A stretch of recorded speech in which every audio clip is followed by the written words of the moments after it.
Hello everyone, welcome back to the channel. आज dental implant वाली series में ही एक और टॉपिक है कि अगर आपने डेंटल इम्प्लांट्स करवा रखे हैं तो आपको कैसे पता चलेगा कि इम्प्लांट जो है वो आपका फेल हो रहा है या ठीक है एकदम।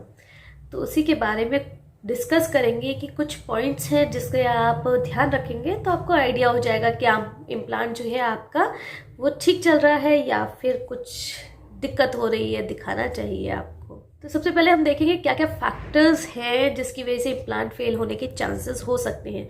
तो अगर आप लगवाने जा रहे हैं तो आप इन सब फैक्टर्स का ध्यान रख सकते हैं जिससे कि आपके इम्प्लांट्स जो हैं वो फेल ना। सबसे पहला है इनसफिशिएंट केयर एंड मेंटेनेंस, यानी अगर आप ध्यान नहीं रखेंगे तो फेल होने के चांसेस हैं। अगर आपने ओरल हाइजीन अच्छे से नहीं मेंटेन की है तो जब आपके असली दांत ही साथ छोड़ देते हैं, कीड़ा लग जाता है या गम प्रॉब्लम्स हो जाती है, तो नकली दांतों से आप कैसे उम्मीद रख सकते हैं कि आपने उनकी केयर नहीं किया और वो लंबे टाइम तक चले। जो भी चीज़ आप लगवाते हैं मुंह में, जो भी आर्टिफिशियल चीज़ आप करवाते हैं, उन सब को केयर चाहिए होती है आपके नेचुरल टूथ से ज़्यादा। चाहे वो एफपीडी हो, चाहे वो आरपीडी हो, चाहे वो फिर इम्प्लांट्स हो। इम्प्लांट्स वैसे फिक्स्ड हो जाते हैं लेकिन उन्हें भी केयर की ज़रूरत होती है। तो अपनी ओरल हाइजीन जो है वो अच्छे से मेंटेन रखिए, 2 टाइम ब्रशिंग वाली, जिससे कि जो भी इम्प्लांट आपने करवाया है, जो भी उसके ऊपर क्राउन करवाया है आपने, उसके आसपास जो है टाटर जमा ना हो, कैलकुलस जमा ना हो।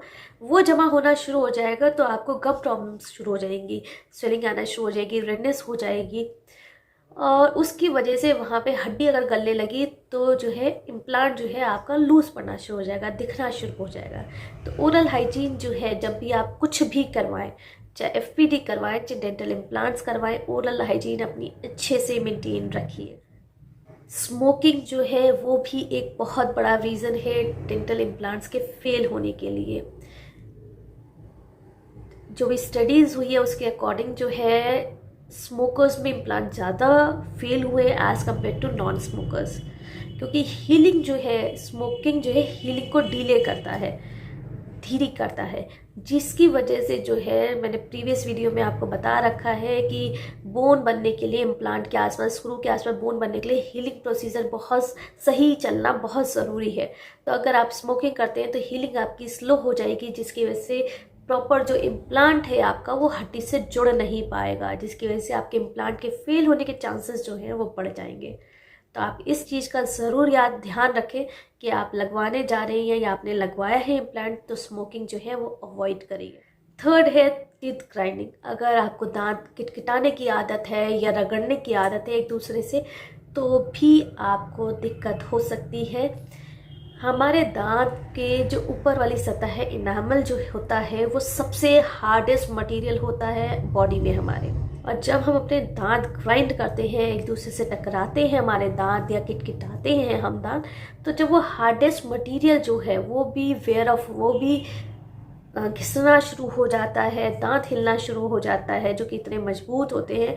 तो ग्राइंडिंग करने से इम्प्लांट भी हिलना शुरू होने के चांसेस हो जाते हैं, जिसकी वजह से इम्प्लांट जो है आपका फेल होने के चांसेस हो जाएंगे। कुछ ऐसी कंडीशंस हैं, मेडिकल कंडीशंस हैं, हालांकि उन मेडिकल कंडीशंस में जो है आपको इम्प्लांट्स नहीं दिए जाते हैं, लेकिन अगर वो कंडीशन है आपको तब भी इम्प्लांट फेल होने के चांसेस थोड़े से बढ़ जाते हैं।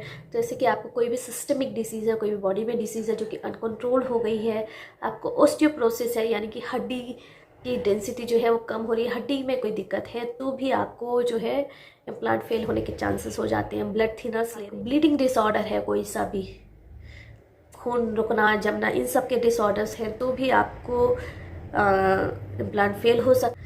आपका जो इम्यून सिस्टम है वो कॉम्प्रोमाइज्ड है, किसी भी वजह से दवाइयाँ ले रहे हैं आप, या वैसे ही इम्यून सिस्टम आपका वीक है, तो भी आपको जो है इम्प्लांट फेल होने के चांसेस आपके हो सकते हैं।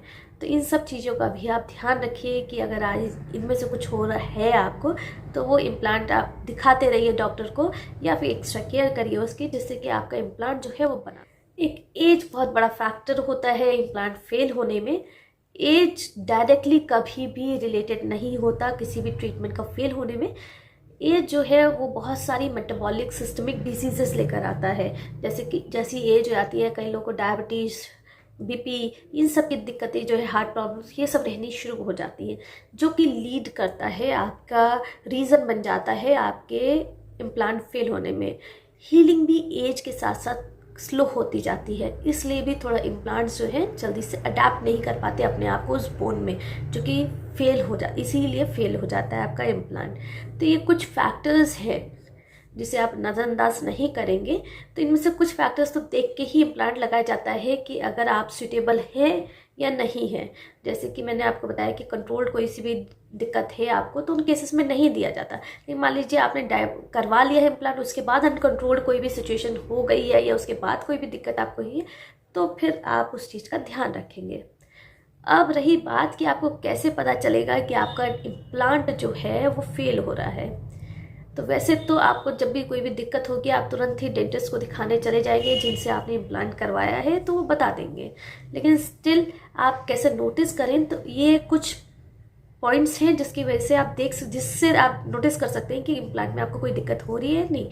जैसे कि अगर आपको रेडनेस रह रही है उस जगह के आसपास, आपका जो है मसूड़ा उस जगह से नीचे जा रहा है, यानी कि नीचे की हड्डी जो है गलनी शुरू हो गई है, या फिर आप इम्प्लांट जो भी आपका जो स्क्रू है वो धीरे हल्का हल्का हिलने लग गया है। जैसे कि दांत हिलने लगते हैं, हमें पता चल जाता है कोई दिक्कत शुरू हो गई है। वैसे ही अगर इम्प्लांट आपका हिलना शुरू हो गया है, क्योंकि वो रूट की तरह ही, पूरा दांत की तरह ही एक्ट करता है, उसके आसपास से कुछ भी पल्स या सिक्रीशंस कुछ भी निकल रहे हैं, आप देख रहे हैं उसके आसपास कोई स्वेलिंग है, कुछ पस है, तो यानी कि वो धीरे धीरे करके दिक्कत आगे चल के आपको क्रिएट कर सकता है। अगर आपको खाना खाने प्रेस करने में दिक्कत आने लगी है, पेन होने लगा है, तो भी चांसेस हैं कि वो फेल हो रहा है, कि अलार्मिंग साइन है कि आप जाके दिखाइए। टिपिकली जो है इम्प्लांट तभी फेल होता है जब हीलिंग प्रॉपर ना हो, और जो है बाइंडिंग जो प्रोसेस है आपका इम्प्लांट का बोन का, वो ढंग से ना हो। टिपिकली तभी आपका इम्प्लांट जो है यूजुअली फेल होता है, वरना बहुत कम चांसेस होते हैं जिसकी वजह से आपको इम्प्लांट जो है फेल हो जाए। तो ये कुछ पॉइंट्स हैं जिनका आप ध्यान रख सकते हैं लगवाने के बाद, लगवाने के समय पे, जिससे कि आपको आइडिया रहे आपको और केयर कर रही है दांतों की, इम्प्लांट की, और आपको किस तरीके से आगे इसको लॉन्ग टाइम तक चलाने के लिए और क्या क्या कर सकते हैं। कोई टॉपिक है की जानकारी आप मुझसे लेना चाहते हैं तो आप मुझे कमेंट बॉक्स में छोड़ सकते हैं, मैं कोशिश करूँगी उसका भी रिप्लाई करने की। मिलेंगे नेक्स्ट वीडियो में एक नए टॉपिक के साथ, तब तक ले बाय, टेक केयर।